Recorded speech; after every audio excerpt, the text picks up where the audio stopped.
goes up, you start to see more visits, and then the following week it escalates more, and then at the end of June it escalated to where we were seeing more than 2,000 ED visits a day for COVID-like illness. Now, going to the ED doesn't mean you're going to be admitted to the hospital, but it means you're showing up, and if you're symptomatic, a lot of times they are testing you. Now we have seen statewide, this start to trend downward, but you look at a couple days, and sometimes that can be more noise than signal.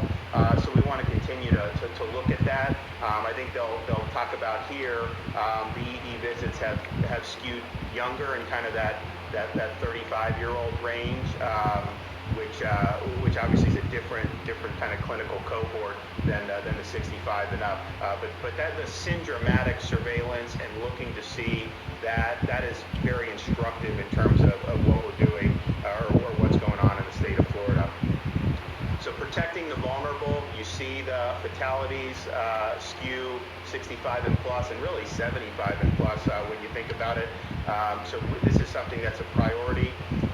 Given that you see more prevalence of this in the community today than we did, say in the middle of May, it is important for those in the at-risk groups to avoid crowds and minimize the close contact with people who they don't live with. Now, of course, if you're in a multi-generational living arrangement, there's definitely risk with that, and we've seen that in different parts of Florida where you have some of the multi-generational housing, a lot of crowded housing lead to more outbreaks. But obviously there's only so much that you can do when those are your living arrangements, and we understand that.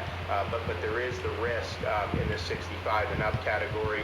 And then underlying conditions, obviously if you're 65 and up, even elevated risk, but really any age that has some of these conditions, you need to take similar steps and avoid the crowds, minimize close contact outside the home. One of the things when you have folks who are under 65 or really even under 50, the ones that have things like diabetes, morbid obesity, those are the ones that typically have a much harder time with the coronavirus. And so just understand that and take whatever precautions that you can. We talked before coming out